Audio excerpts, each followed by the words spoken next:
Continuamos hoy, amigo oyente, recorriendo este libro de Habacuc. En nuestro programa anterior consideramos un versículo durante todo el espacio que tuvimos disponible. Es decir, que prácticamente dedicamos todo nuestro estudio por radio al versículo 4 de este capítulo 2 de Habacuc. Ahora no hemos concluido todavía de considerar lo que aquí se enseña. Pensamos que nunca terminaremos con esto porque se presenta a través de toda la Escritura y señala una gran base de las Escrituras para la salvación de Dios. Este versículo 4 dice, «He aquí que aquel cuya alma no es recta se enorgullece, mas el justo por su fe vivirá». Aquí se nos presenta dos tendencias de la humanidad. Mejor dicho, este versículo divide a la humanidad en dos grupos. Uno de los grupos está viviendo basado en su propia fuerza, en su propia habilidad. Anda por medio del orgullo. Piensan que esto les hace aceptables ante Dios. En realidad, algunas de estas personas han dado la impresión de que Dios tiene mucha suerte en poder contar a su lado con personas como ellos, aunque Él en realidad no los tiene, pero ellos piensan que es así. Y este es un camino que al hombre le parece derecho, pero su fin es camino de muerte. Este es el camino de la destrucción. Y aquí Él lo deja simplemente como el hombre lleno de orgullo. Su alma no es recta en él. Y eso le lleva a la destrucción. Ahora, el Señor Jesucristo presentó estos caminos. Y el otro es el camino de la fe. El justo por la fe vivirá. Es decir, ha recibido vida y él anda por fe y entra a la eternidad por medio de la fe, no basándose en su propia habilidad ni en la fortaleza y la habilidad de otra persona. El Señor Jesucristo lo expresa de la siguiente manera allá en el capítulo 7 del Evangelio según San Mateo, versículo 13. Dice él, «Entrad por la puerta estrecha, porque ancha es la puerta y espacioso el camino que lleva a la perdición». Y el punto realmente sobresaliente de esto es expresado por el Señor de la siguiente manera. Escuche usted. «Y muchos son los que entran por ella». Esto es llamado el camino ancho. Y usted puede notar que aquí tenemos como un embudo. Es muy amplio donde uno entra, espacioso, pero uno sale solamente en un lugar y es en la destrucción. Y esa es la historia del pecador. Esto es como cuando uno se acerca a un paso muy estrecho o a una garganta profunda entre dos altas montañas, lo que consideramos un cañón. Uno puede estar en un lugar amplio, pero a medida que se acerca a estas dos montañas, el camino se hace cada vez más angosto. Y ese es el cuadro que tenemos aquí. Es muy amplio a la entrada, pero se hace cada vez más angosto y termina en la destrucción. Ahora, hablando en cuanto al otro camino, el Señor Jesucristo dice, «Porque estrecha es la puerta». Ahora, la puerta es muy angosta y estrecha, en el sentido de que el Señor Jesucristo mismo dijo, «Yo soy el camino, la verdad y la vida. Nadie viene al Padre sino por mí». Vemos que esto ha sido limitado nada más que a Él, a una persona. Él es el camino. Él no muestra el camino, Él es el camino. Y amigo oyente, o usted tiene a Cristo o no lo tiene. O usted confía en Él o no confía en Él. Y eso no tiene nada que ver con el hacer cierta ceremonia, o el prometer hacer ciertas cosas, o pasar al frente en una reunión evangelística, o algo por el estilo. Ni siquiera el unirse a una iglesia. Eso tiene que ver con su relación personal con Cristo Jesús. Esta es la razón por la cual esta puerta es estrecha. Dios ha limitado al mundo a una cruz. Y Él dice, «¿Qué haréis con mi Hijo que murió en la cruz por ti? Porque estrecha es la puerta y angosto el camino que lleva a la vida, y pocos son los que la hallan». Aquí podemos notar que ese embudo ha sido invertido. Uno entra por la parte angosta. Cristo es el camino. Pero al entrar uno ve que eso no se hace cada vez más angosto, sino que, por el contrario, se amplía. Y el Señor Jesucristo dijo, «Yo he venido para que tengan vida y para que la tengan en abundancia». Esa es la libertad que logra la persona que es salva, amigo oyente. Ahora tomemos a dos clases de personas, y en este pasaje de las Escrituras que vamos a entrar a considerar, tenemos por un lado al hombre que comienza a beber. Este hombre le dice a sus amigos creyentes que el modo de pensar de ellos es demasiado estrecho, que son demasiado limitados. Él dice que uno puede beber o dejar de beber cuando quiera, pero eso lo dicen muchas personas que en realidad no quieren dejar de beber. Esta clase de personas llegan a descubrir que se encuentran en un camino del cual no pueden salir, y la única alternativa que pueden encontrar es la de beber otro trago. Por el otro lado, tenemos al creyente que piensa de una manera estrecha, digamos. Él pasó por la puerta estrecha y confió en Cristo como su Salvador. Ahora, ¿ha llegado este hombre al lugar donde todo se ha reducido o limitado? No, amigo oyente, él aún está viviendo. Si usted quiere vivir realmente, entonces usted tiene que ir a Cristo. Esta es la maravilla y la gloria de este versículo que tenemos aquí. No nos sorprende entonces que sea la base o el fundamento que se encuentra debajo de las epístolas a los romanos, a los gálatas y también a los hebreos.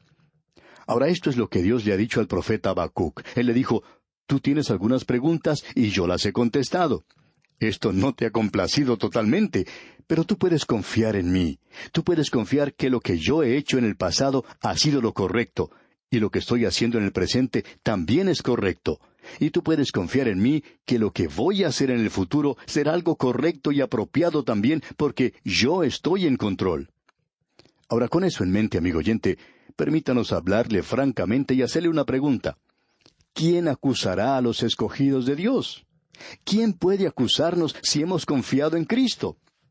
Y sabemos que a los que aman a Dios, todas las cosas les ayudan a bien, esto es, a los que conforme a su propósito son llamados. Dios le está diciendo, por tanto, a este hombre Habacuc que él se encargará de los babilonios oportunamente. Él señala aquí la base sobre la cual él los va a juzgar. Dios le está diciendo, dame tiempo y yo me ocuparé de ellos. Yo voy a utilizarlos a ellos ahora para juzgar a mi pueblo. Pero luego, yo les juzgaré a ellos también, y los juzgaré a ellos en una base justa y santa, y estaré justificado en lo que haga. Tenemos ahora 5 lamentos o ayes que presenta el profeta aquí, y esto es tan sintomático y tan ordenado como cualquier cosa que uno pueda encontrar en las Escrituras. Se nos dice que los próximos 2 capítulos de Habacuc, este segundo y tercer capítulo, son como un salmo. Cada uno de ellos debe considerarse como un salmo. Hasta se les podría poner música. Escuche lo que Habacuc dice en el versículo 5. Él está hablando aquí en cuanto a los babilonios. Y ellos, en este momento, no son la gran nación que llegaron a ser más adelante en la época de Daniel. Y aquí tenemos la primera acusación, que ellos se han dado al vino, y que el hombre de Babilonia es un hombre muy orgulloso. Escuche usted este versículo 5. Dice, y también el que es dado al vino es traicionero, hombre soberbio, que no permanecerá. Ensanchó como el Seol su alma, y es como la muerte, que no se saciará. Antes reunió para sí todas las gentes, y juntó para sí todos los pueblos. Babilonia llegó a ser el primer gran poder mundial. Eso era lo que ellos estaban buscando, y eso fue lo que llegaron a ser. Y esta ha sido la filosofía de muchas grandes naciones alrededor del mundo, la de obrar en base a eso, de que algún día lleguen a gobernar al mundo entero. Algunas naciones han hecho eso, se han metido en los asuntos internos de varios países cuando no deberían haberlo hecho. Sin embargo, esa es la idea equivocada o falsa que tienen algunas naciones del mundo. Y esa fue la falacia de Babilonia misma. Ellos tenían la filosofía de que querían gobernar a todo el mundo. Pensaban que eran capaces de hacerlo. Y se hincharon, se llenaron de orgullo. Y eran culpables de este gran pecado de la embriaguez. Y ya hemos visto esto en varias ocasiones.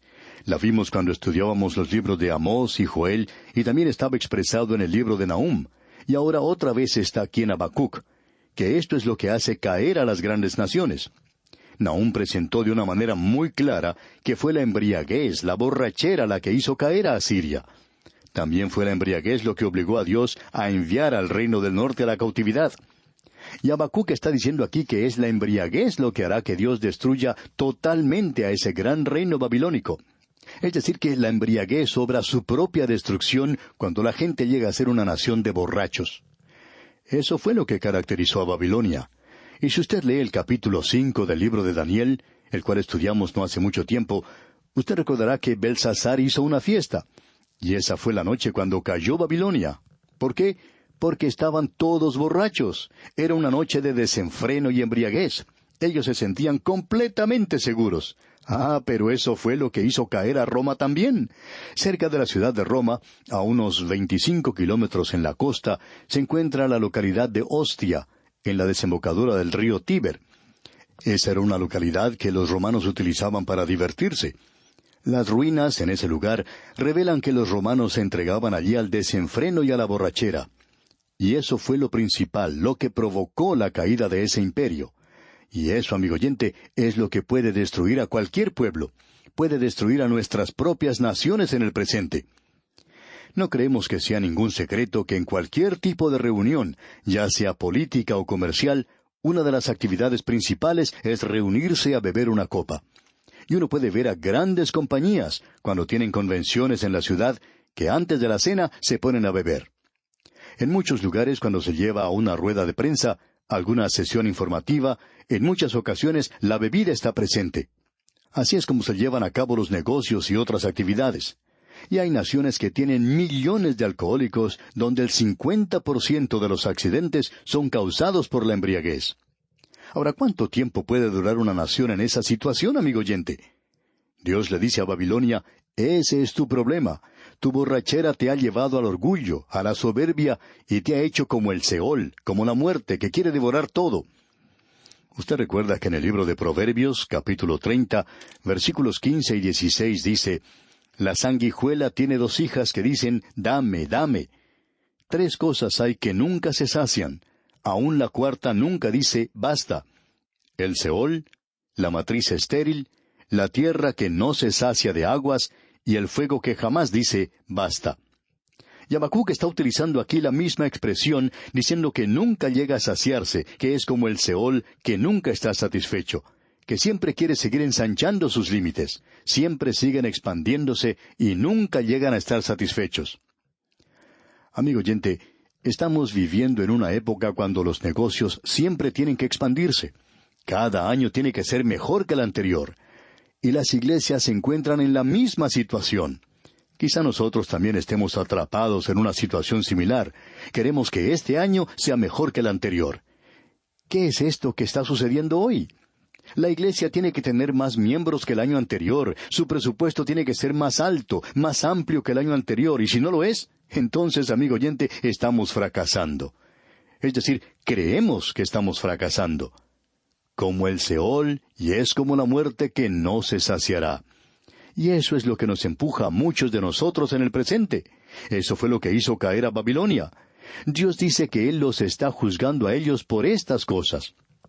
Ahora Él presenta aquí estos 5 lamentos, estos 5 ayes de manera específica.